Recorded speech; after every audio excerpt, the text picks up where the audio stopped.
I'm told I speak rather softly. Raise the volume up on your television. Raise the volume up on your television. If you're going to watch this program. Home, sweet home. Perhaps we can make our home, Winsted, great again. Government is designed to work very, very slowly. So we better get started now. So pay attention to these programs. Think big and spread the word for the next election in November.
Hello everybody, this is Brian O'Haron, episode 3, Make Winsted Great Again. This process will take many years, probably 10 or 15 or 20 years, to get the balance back into this town that has been ruined over the last 10 or 15 years. A lot of work is necessary. Boards and commissions need to be replaced. But I've been asked to talk about a few things tonight by many people in town, especially students at the college. And the first one is the art of the deal. A lot of people are confused now by Donald Trump's approach, his Wharton Business School approach to managing America going forward. So people have asked me to talk about this a bit at a very high level. And I'm going to use a simple example that everybody can understand, whether you've been in business or not. And that's selling a home, purchasing a home, selling a car, purchasing a car, and things like that. The first thing you do is decide what you think you want to charge for the car or the home, or what you want to pay for the car or the home. And then you go in and you begin to negotiate a deal. That's called the art of the deal. Now, if it's a home, somebody will say, here's how much I would like to pay for the home. The owner will say, no, that's not good enough. We want more. And then you'll say, after having it inspected, oh no, there's a lot of problems with the home. It needs to do this, it needs to do that. You need to repair this, you need to repair that. It's appraised at this, or it's appraised at that, or it's assessed at this, or it's assessed at that. And you begin to negotiate. And the other party may come back with a counteroffer or a counter proposal. And then that goes around and around until you finally agree. Now what Donald Trump's doing now is he's putting out all his ideas, publishing them for all to see, unlike some of the things that were done in the past, and let everybody come out of the woodwork and criticize and make suggestions. So his putting out the objectives is called management by objectives. And all of the commotion you hear on his health care plan or anything else he's doing, his wall down in Mexico, that's called management by exception. Everybody will come and they'll say, here's what we think it should be. You forgot this, you forgot that. Will you please add this? Will you please add that? And then it goes back and they think about it. President, the House, the Senate, and they change it. And they try to make it more acceptable to as many people as possible, as many factions as possible. That's called the art of the deal. Eventually, they'll come up with a plan that most people can agree with, or they won't. And they'll have to live with whatever gets approved by the House, the Senate, and the President. Now, there's all kinds of people that are in pressure groups around the country and the world that have ideas and want to see things happen in a different way. In Donald's case, it's mainly the Democratic Party, but it's also certain people in his own party, the Republican Party. Now, in Winsted, we have the same thing, a little different. We have people in charge that haven't been running the town very well for many years. It's out of balance. It's going downhill, getting worse all the time. And as I said on the last program, people are leaving through the green wall that surrounds our town and our city because they can't afford it here anymore. And the green wall is blocking people from coming into town that want to do business here or live here. The poor test scores don't help any because we have one of the few schools in the state that has 2 superintendents, 2 principals, 2 this, 2 that. You know, it's crazy, but that's the way it is. So you've got one school pulling in one direction and the town pulling schools in another direction and the state involved in the middle. So no deal is getting done there. That's kind of stuck. Been trying to negotiate between the groups for years and haven't been very successful. Gilbert actually went broke back in the 50s because they didn't manage their money wisely. That was left to them by William L. Gilbert. And all the other towns that used to come to our town to school left, making it more expensive for the people who live here. Well, anyway, there's a lot of dealing going on at the presidential level. And there's a lot of confusion going on at the Winsted level about what the town wants to be and do. Although the backers of a tight green wall are in power throughout all the commissions and committees and will be for many years. So I'm doing this just trying to help while I'm around, but I don't expect any real progress here in Winsted. I think Donald will make a lot of progress because he has control of the Senate and he has control of the House of Representatives, in theory, and he will have the Supreme Court eventually as well. He'll probably be in for 8 years. A lot of people think he won't make it, but I think he will, because once he gets the momentum going, he's going to please a lot more people than perhaps the last president did. People who mean business, and people who want to provide jobs, and people who want to make America great again. Now, it's a little tougher in Winsted because the excellent town manager we have now does not have any control over the finance board, the school systems, the selectmen. They're voted in by the people, and most of the people, although very good people, don't really understand what's necessary to make Winsted great again. So they're just leaving.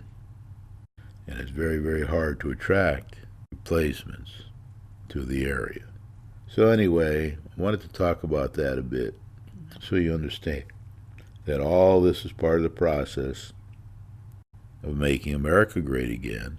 And Bob Geiger, our town manager, while he's here for the next few years, has to try to make Winsted great again without the power that Donald Trump has at the national level.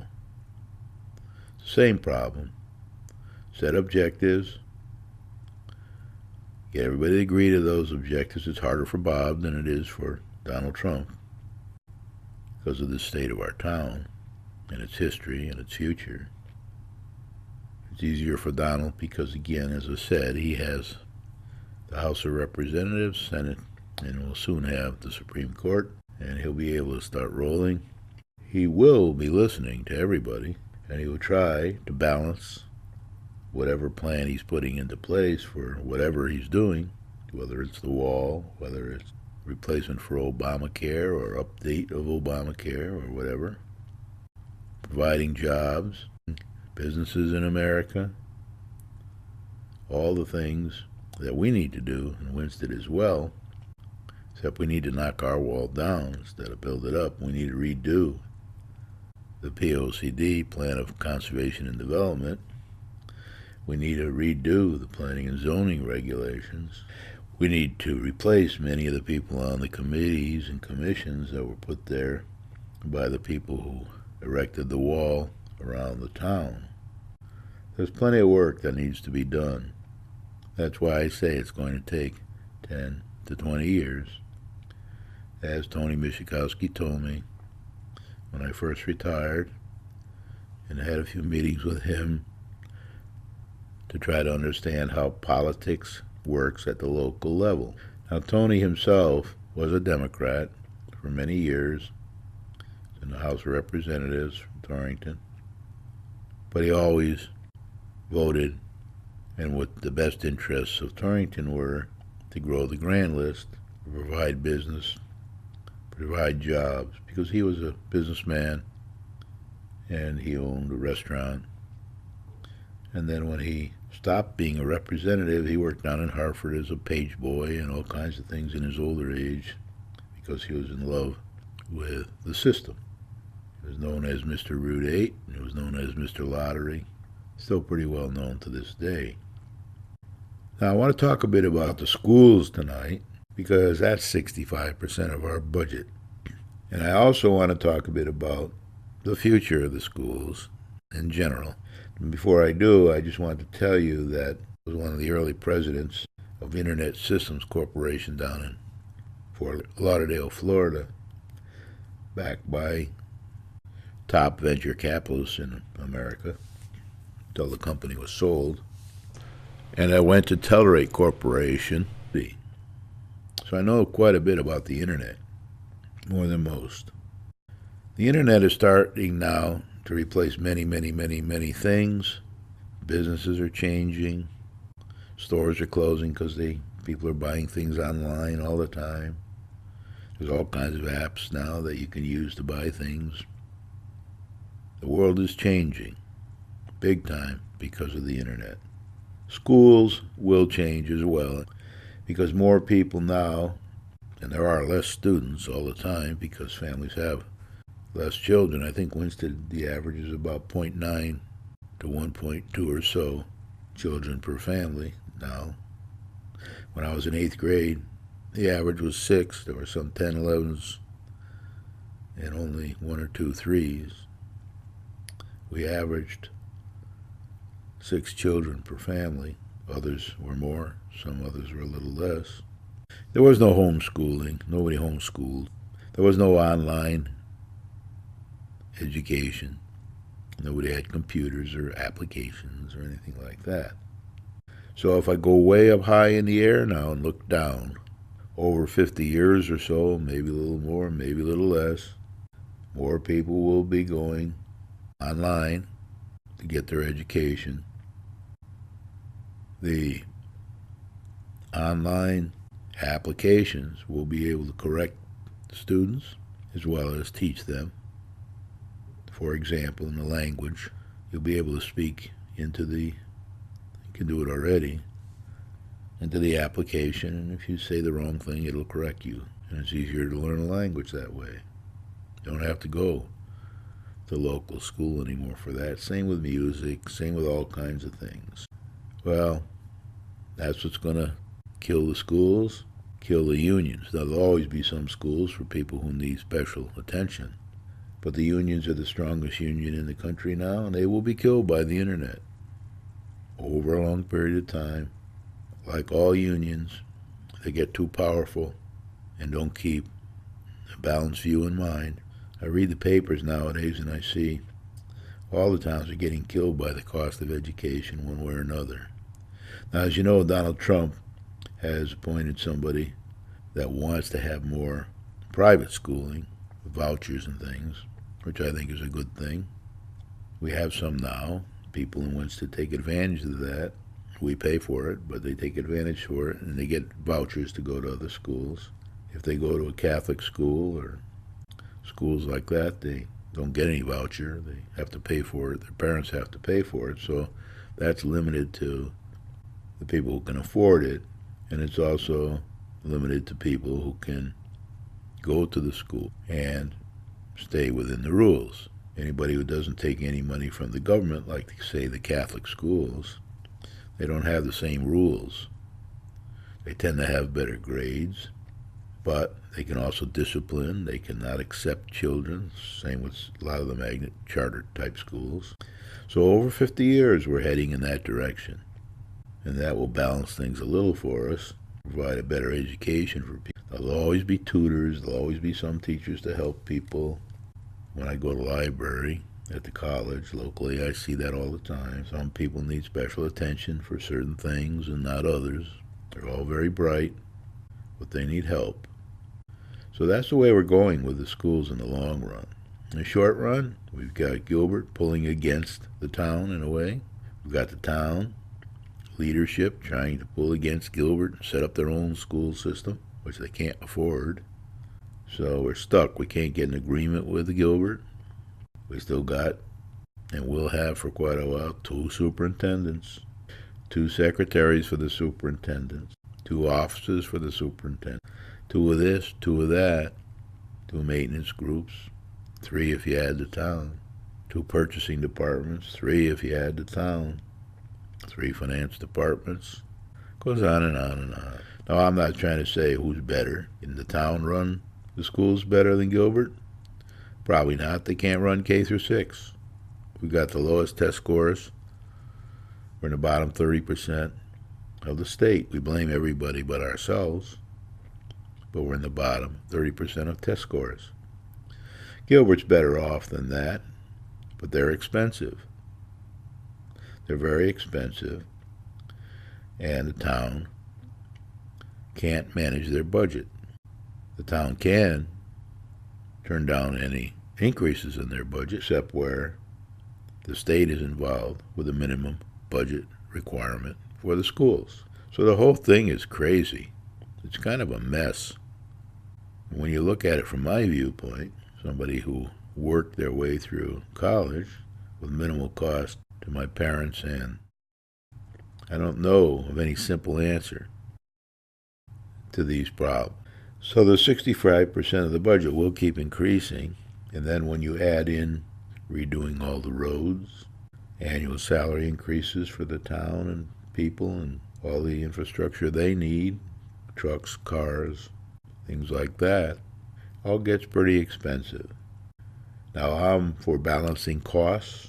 I think you need to have in this kind of a system a taxpayer association. I think you need people who will get on television and try to help communicate ideas to balance the budgets each year.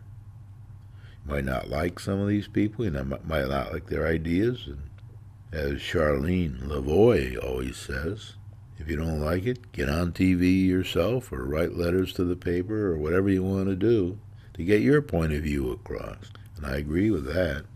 Anybody who wants to should be able to speak up. Anybody who wants to should be able to use the mechanisms that are available, like Freedom of Information Act, things like that. because you need to check and balance a system, especially one that's as broken as ours is. It needs checks and balances. It's being audited. Nobody totally trusts the audits because you have a separate water and sewer spending department, schools that are separate, and all that makes things much more difficult. And the first people to tell you that they can't find good information of the past are the schools, especially K through 6. So the whole thing's pretty goofed up from all the ups and downs we've had over the years. This management of money. They try to blame the people who take the money, but it's hard to do that because if you leave your money out on the table unattended and walk away, somebody's liable to pick it up and put it in their pocket. The whole trick is not to leave it out on the table, but to have the proper finance system throughout the town and school system so that everything's on the table and everybody can look at it and anybody can audit it and anybody can ask questions through Freedom of Information process. This is all very important stuff, and you need to do it. I don't think you're ever going to have a point in our town where qualified people are on the Board of Selectmen, Board of Education, and especially the Finance Board. They're all working against each other. All the committees and commissions are not synchronized in one way or the other. So we have a lot of work here to do, and we can't expect any results. Now, when people do try to help, they're often vilified for some aspect of their character or some aspect of their background. That's usually just an excuse to convince people not to listen to them. But you have to listen to them. Whenever I see a doctor, they always tell me what I need to do, whether it's an eye doctor or any kind of a doctor, to improve my health, to stay healthy, and to live longer. They might not always be right, but they do give good advice, and you have to listen to that advice, even if you don't like the looks of the doctor, the shape of the doctor, the color of his eyes, or any of that kind of thing. They tell you smoking's bad for you and you continue to smoke. They can't do anything about that. Now, most of the advice they give, of course, doctors and lawyers and all, nobody listens to any of that. They just continue to do whatever they're doing.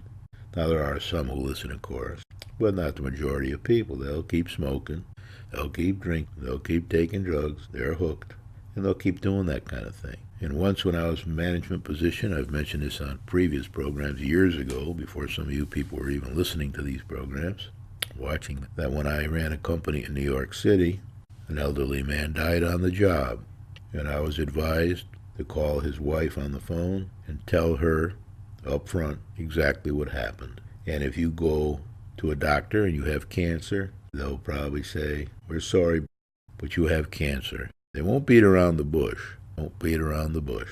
They'll tell you, and then they'll tell you what you need to do to help correct the condition, avoid getting into that position again, if they can. And you have to listen to them. Again, no matter what color of their eyes, shape they are, whether they're good looking or not, whether they're male or female, if you don't listen, to your own peril. So all the advice you get here, you should listen, not just, but from everybody who's trying to help, check and balance this mediocre system of management that we have here. Now, at one time, I thought we might be better off if we were in a mayoral form of government like Torrington is. But the more I see of Torrington, who's not 45 or 46 mills and having to go for zero budgets and has a tremendous expense in the school system, just like we do, I don't think their form of government's probably much better. People will argue about that, but I've changed my mind over the years because I see that they have a different form of government, but they're still in the same pickle that we are. Now, they don't have 2 superintendents at school. There's a lot of things like that, but they do have a paid fire department. And they do have garbage collection down in Torrington that adds to their mill rate. And they're having trouble growing the grand list just like everybody else in the Rust Belt. So I think we have to plod along. We have to try to get more businessmen into the finance board, the Board of Selectmen, the Board of Education, men or women, well experienced, and we have to try to balance our spending with our revenue. It's like everybody has to do in their family, and they have to cut down on their needs. They have to cut down on their needs if they haven't got the money to pay for them. A lot of families now don't go out to restaurants anymore, so restaurants are having a rough time. A lot of them don't even open in the evening anymore. They just open for breakfast and lunch for people going to work and people that want a cup of coffee. And more people are going to the less expensive restaurants like McDonald's or Dunkin' Donuts, where they don't even have to go in the building. They just drive through. They order. Most of their business is drive-through business. People want to eat on the way to work in their car or truck, have a cup of coffee, have a donut, have a sandwich of something. The world is changing rapidly around us. We can't shop in Winsted. There's nowhere to go to shop in Winsted. Very few places. Where we can, we always shop in Winsted, but where we can't, we have to leave. Most people, especially from the lake, go to Torrington to do most of their shopping. A lot of them go over towards Hartford, and they're encouraged to do so because of the green wall we have around our town and city that keeps businesses out, especially factories and businesses that provide a lot of the revenue. And I will explain that to you now again for the probably umpteenth time.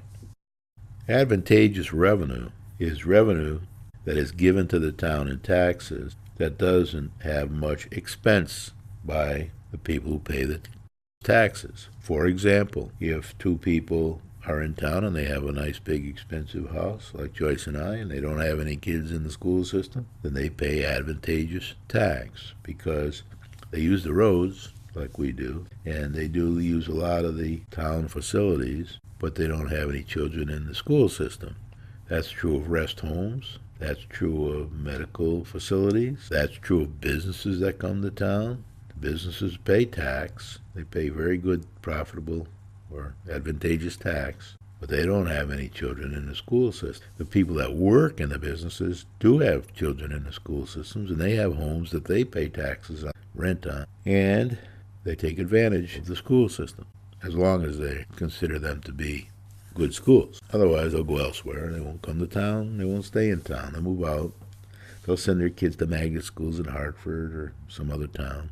They'll go to the trade schools. They'll go to the art schools in Hartford. And they'll do all kinds of things like that.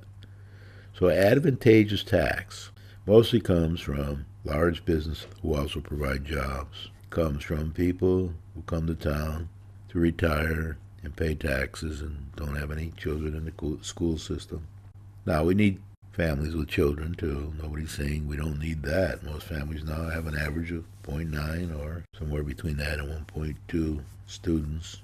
Not 6, 7, 8, 9, or 10 like they used to have when I was young. So it's quite a difference. Well, we have a half an hour left or so now. And I'm kind of repeating things I've been saying for 15 years or so on Charter TV and in letters to the editor and visits to various commissions, committees, and other meetings like that. When I was circulating the town more, I'm kind of not doing that so much anymore now because it doesn't do much good. I'm not even sure these programs do any good. But I'm going to keep trying, at least through this year, till we get through the November elections. Now, a lot of people tell me, Brian, we want to see you on this program more. We want to see you, like we see Jay Buttigieg and we see David LaPointe. And I say, well, they're important people, and I'm glad you see them. But you saw me for 15 years, and it didn't do much good. So I'm still trying to get the points across.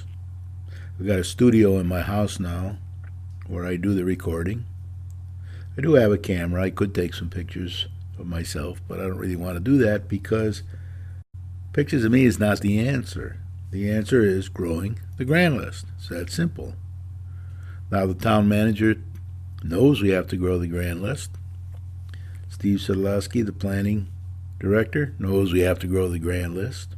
That's the answer to our problems. And we have some serious problems here. We've got all the old roads, as I told you many times, and bridges that were built for horse and carriages. But now you have to be able to put a billion-ton truck over them. So they're very expensive to repair and take forever. We've got 2 school systems.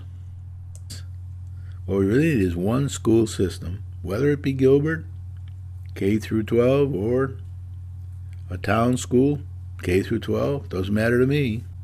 But somebody has to grab the bull by the horns and solve that problem.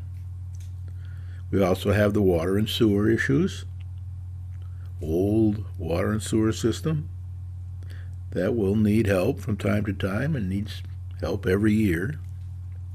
There seems to be different agreements in town about that, whether or not the town should run water and sewer, or they should have the commission that's set up to do so, and perhaps doesn't seem to be doing too good a job. There's two sides to that story. We argued that once in the past, when the selectmen were controlled by the Democrats and they tried to take over the Water and Sewer Commission. And it was taken to the public for a vote, and the public turned them down. And the reason they turned them down is because they didn't have any faith that they could run it, water and sewer, any better than they're running the town budget. They can't touch the school budget. The state's in the middle of that. Gilbert's got its own budget, although they're very visible and they show it to everybody and they play by the rules. Town doesn't control that budget. All they can do is say no to the bottom line unless the minimum budget requirement gets involved. You probably should close another school. We always thought we probably didn't need a bachelor as well.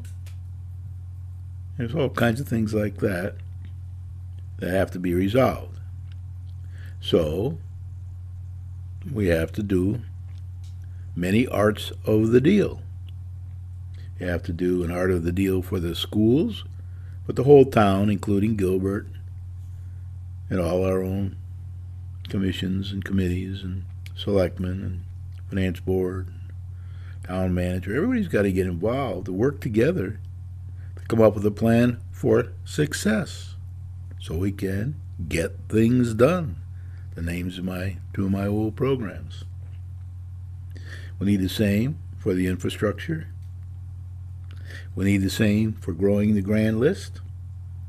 We need the same for how we're going to handle water and sewer and their finances.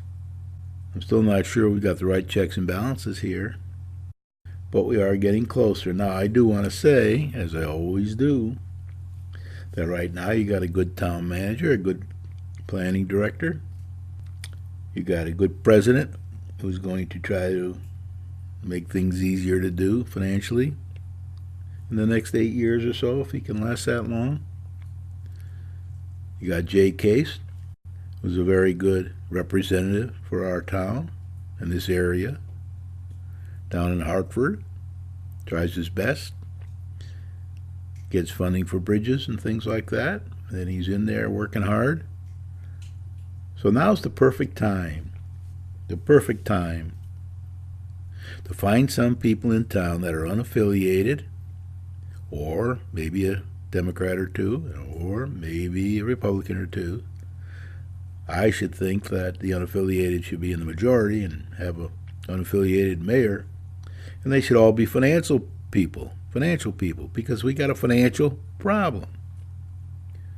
And when they tell you that emptying the wastebasket in town hall is really positive and it shows we're moving the town forward, well, that's not enough. That's called the status quo. That's what we're doing here now. Everything is status quo. We get in a new restaurant, we lose a restaurant. We get in a new this, we lose a new this. We get in a new this, we lose an old this. We get in a new restaurant, we lose an old restaurant. That's called status quo. And as long as people are flooding through the gates of the green wall to work elsewhere in the state, or other states too, and no advantageous tax money is coming in at the rate we need it to pay our expenses and balance our budget, we're not going to really get ahead. And as you know, the state is now considering cutting some of the money they give to us for schools and towns and bridges and things like that. We don't know yet because they haven't finished their budget and won't finish it until after our budget has been approved, or maybe not. If the budget doesn't get approved and we have to have more referendums, then maybe the state one will be approved by that. We've been known to have quite a few referendums here. I talked to a lawyer the other day who told me, when I asked him how much business he was doing, he said mostly foreclosure work. It's a lot of foreclosure work. Lawyers are spending a lot of time with that. I talked to a business owner the other day who told me that he's madder than heck because they changed the regulations for his properties from manufacturing industry to residential. He didn't know they were going to do that. He didn't know about the public hearing. It took him by surprise. And now he's really wrestling with his own business. I imagine there's others there in town that have the same problem. What we need to do is practice the art of the deal in all these areas. We need to work with everybody in town who has a business. We need to work with everybody in town that wants to come into the town. We want to try to manage by objectives and by exception. We want to try to find ways to help people instead of penalizing people. I can't tell you how many people, lawyers, engineers, all kinds of different business people, who told me how hard it is to work with the town of Winchester, city of Winsted. It's very, very difficult. I've had many engineers tell me, Brian, you get the permits. Once you get the permits, then we'll quote you a price for doing the job. But we don't want to get involved in that process because it's too difficult to work with people in Winsted. Now, I know Bob's going to try to change that as much as he can, but he's hamstrung. He didn't write the POCD, Plan of Conservation and Development. He didn't write the P&Z regulations. He didn't write the laws and rules that ZBA have to follow and the building inspector have to follow. A lot of them are rooted at the state level, some at the federal level. But now's the time. So, if you really want to see us grow the grand list, if you're in that small minority that does want to see it, a lot of people just say, Brian, there's no hope for Winsted. It's never going to change. It's never going to change. Well, I don't totally agree with that, although I'm beginning to think more and more that way. I think you got to keep trying. You got to keep listening to the naysayers, as you call them. You got to listen to David LaPointe and his supporters. He's got about 200 votes there in his back pocket of people who can't afford to pay taxes, can't afford the increases, are trapped and can't get out of their houses, maybe even will get foreclosed on, can't afford to pay the water and sewer bills, therefore a lot of people don't pay them. They have liens put on against them. And Jay Buttigieg, who'll be back on the air middle of March, he can muster another 200 votes. Both of them have call-ins. David has call-ins. Jay has call-ins. I don't have call-ins because I'm trying to get my message out. And I think that's more important than listening to people over and over on my program. Now, on David's program, that's what it's for. And on Jay's program, that's what it's for. So if anybody wants to call in, you can call in. And not only that, but you can see them. They go to the studio and they record their programs. And they have the phone numbers up so you can call in, ask them questions, state your point of view. Other people do that too. Around election time, you'll see them all doing that. Whether they all accept calls or not is another story. But when you call in, you always got to remember that the person who runs the program gets the last say. And I've watched many programs where people call in, various political party programs. And of course, the political party gets the last say. So I don't call into those programs. If I did, I'd use my name. Same as if I wrote a letter to the newspaper or a comment to a letter, an article. I'd use my name. I wouldn't use a pseudonym like a lot of people do, because they're afraid of the retribution they would get throughout town. I get that everywhere I go. Why do you bother? Why do you want to try to help the town that doesn't want to try to help itself? Well, the town does want to try to help itself, but as some of the leaders told me, they just don't know how to do it. They're not very good at listening to anybody. So anyway, tune in to David. He's on Wednesday nights, I think 7:30. And it'll get more exciting as we get towards the election. Same with Jay Budahazy. Tune in to him. He's trying to sell his house, and I hope for our sake he doesn't sell right away, but I also hope for his sake that he does sell, because he's of retirement age and he wants to move on. Go south where it's cheaper, easier to do business, easier to get along. When I was living in San Diego, California, and I was adding to my house, I was doing most of the work myself. Whenever the building people came around, or the permit people came around, or anybody to do with San Diego government, they always said, "How can we help you, Brian? How can we help you? How can we show you what you have to do?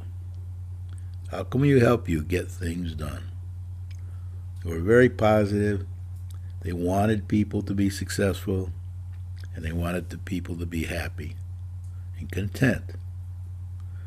I don't hear that too much but from engineers and lawyers that deal in builders, etc., that deal in Winsted. So let's try to find 5 unaffiliated, maybe 8 unaffiliated, business experienced men or women. Start looking now. You got plenty of time before November. If they're in your family, if they don't have any business ties in town and they can afford, say they work for the state or something, or they have a business that doesn't do any business in Winsted, try to get them to run if they're residents here. Now, I want to remind you that people who live on the lake and in town and in Winchester that spend the majority of the year in other towns and states and are registered to vote there, they can't vote for selectmen, finance board members, board of education members, and all that kind of thing. They can't vote in those elections here because they vote elsewhere, wherever their primary residence is. For example, about 60% of the lake can't vote for these selectmen and finance board people and board of education people. Same with a lot of people in Winchester. I don't know the exact percentages, and a lot of people in town, more and more, are moving south for the winter. If they're still registered here to vote, that's okay, if it's their primary residence. But a lot of people leave here to avoid the taxes in the state taxes, so they may or may not be registered to vote here in Winston. Now, of course, they can all vote if they own property for the budget, for or against the budget, but not for the leaders. So it's up to you people in the town. Spread the word. Spread the word to people that don't watch this program. Tell them to call me if they want to. I'll send them a link to the programs. It's on YouTube. Past programs are on YouTube too. The other 2 that I did, Make Winsted Great Again, they're on YouTube. You can see them. And I send them to a distribution list of email addresses that I have, because even if the people don't live here and can't vote here, they do have friends, relatives, family that do live here. And maybe they can convince them to vote the right way this time. But it takes thinking big. It takes spreading the word.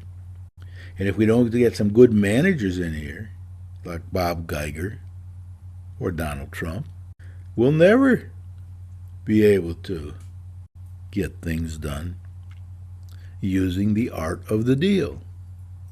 The art of the deal requires everybody to get involved, to get their 2 cents in, so we can manage by objective and exception and try to grow our grand list.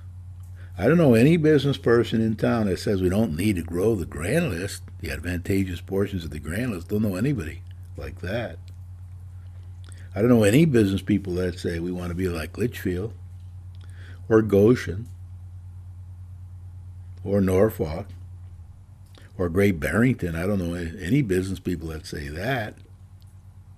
But I do hear them say we need to grow the advantageous portions of the grand list. Now, don't forget, too, we've got another big problem in our town with that state highway running through the center of town that we lost a lot of rights to after the flood when they came in and helped us repair downtown during the flood. Lost a great portion of our tax base down there. And we got traffic speeding through there. It's hard to get out of your car because if you try to get out of your car, you might get hit by somebody speeding through. The person speeding might even be a distracted driver. People don't want to park on one side of the road and walk across 4 lanes to get to an antique store or anything else, the YMCA or anything. During the busy hours, during the middle of the night, doesn't matter too much. Now, I will make one little correction here. I did talk to somebody downtown who said the Y parking problem is basically when they have events at the YMCA. That's when people shouldn't really park in the street in front of the businesses, because when people come to town, they want to park near the business. They don't want to have to walk way up to the next crosswalk or way down to the next crosswalk. They don't want to do that. So they just keep going. And they go to a place where they don't have to do that. So once again, I'll keep reminding you, listen to the other programs, all of them, listen to what they have to say, see what their plans are for growing the grand list, advantageous portions, to help us balance the revenue coming in with the expenses going out. Where are their plans? Now, Donald Trump, he told you what he was going to do. He listed off 10 or 15. He was going to build a wall. He was going to cut taxes. He's going to do this. He's going to do that. He had a whole list of them. And now, he's been in it for about 52 or 3 days. And he's already got a lot of that in motion. It's caused a big stir. It'll cause a big stir in Winsted, too. The people that have done the POCD quietly and who have changed the P&Z regulations quietly, they do have public hearings, of course, but nobody attends. Nobody knows exactly what they're up to. Nobody knows what their underlying secret agenda is. Only few of us know that. And the ones that know it are the ones that can read between the lines and who understand the ramifications of it. Those are the ones who know it, but there's so few of those around, so few of those, that they like to trumpet small things and make them sound like big things. And they don't really have any plan for any of the big things. I've been asking them for years to put revenue as the #1 priority on all the finance board selectmen meetings. But they won't do it. They have a finance report where they talk about expenditures and things. They talk a lot about spending and sticking to the budget, or why they're not sticking to the budget. But there is no talk about growing the grand list. Now, they will tell you if a new store has come to town or if they're selling a building, but there's no plan.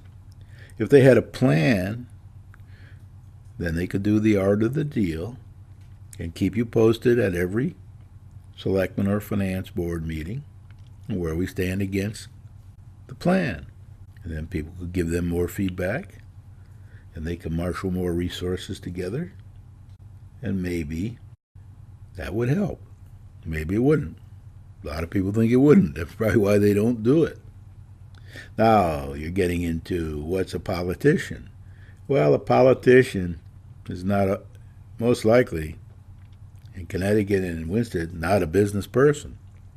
They don't understand how to run a business. They only want to consider the political ramifications. We don't want to do anything that might hurt our chances of getting elected again in November. They want you to think one thing while they're doing another. And I've always said that on this program. and my previous programs. Say one thing, mean and do another. Have secret agendas. We want to make this town like Great Barrington. Now, I haven't checked into Great Barrington to see if they're growing the grand list or not up there, but I have been there and I looked around and I see that they have a big parking lot in all four corners of their town. They don't have speeding traffic going through the center of town. They have more crosswalks, that kind of thing. So there's a lot of pros and cons involved in all this. It's not simple. Maybe we could be like Great Barrington. We don't seem to be heading in that direction. And I'm not even sure that's what most people want to be like. And getting on the roads to travel to work every morning towards Hartford or towards Waterbury and etc., that's pretty tough stuff nowadays with all these distracted drivers, speeding traffic, terrible weather conditions in the winter, that kind of thing. Now please get out there until November and help your town. Checking around town to try to find good business experienced people to run for these offices in November. Maybe they could be your relatives, they could be friends, they could be acquaintances, they could be friends of your friends, or acquaintances of your acquaintances, or just people you meet at clubs, at the library, in the restaurants, downtown at either Dunkin' Donuts or McDonald's. I get a lot of my feedback not from call-ins on TV. I get my feedback by going around town talking to people. I talk to everybody and they all talk to me. Now, there's a couple that are hard to talk to because it's like talking to a brick wall. So I don't bother with them. But most people are pretty open, pretty happy to have a conversation. Some have seen my programs, some haven't. But you can do the same thing. Try to excite people. Get them excited. A lot of the people at the college, of course, they are interested in this kind of thing. The teachers tend to be very, very, very, very, very liberal. Don't really understand business. But the students, they all want to get ahead, and I try to encourage them to study and get a job while they're going to school like I did. Because you learn more often at the job than you do in school about a lot of things. Now, other things you learn in school, you don't learn them on the job. But many things you do learn on the job. You learn how to deal with people. You learn how to talk to all kinds of people. You learn how to handle abuse. And you learn how to accept congratulatory comments. So get out there, go around town, try to get your club, your church, your people you work with in your organizations, anywhere, or play sports with. Try to get them excited about getting good people onto the finance board, the Board of Education, and the selectmen during the next election. Now, some of the other people that are running for office, they don't matter that much which way you go. They don't necessarily need business experience. But that finance board, that's the key. That'll be the key to our success, and we got to operate while we got somebody like Bob Geiger, Donald Trump, and Jay Case to help us at the state and federal level as well as locally. The Board of Education, of course, is very critical, and that needs to be turned upside down. You really need some financial people on that board. It is out of balance, out of whack. There's one or two on there that are good. The rest of them need to be thrown out in November. So anyway, I'm going to sign off now. This program will probably go 2 weeks, so I'll see you again in a couple of weeks with a new program. Maybe some new news will be out by then. Good night. Home, sweet home.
we can make our home, Winsted,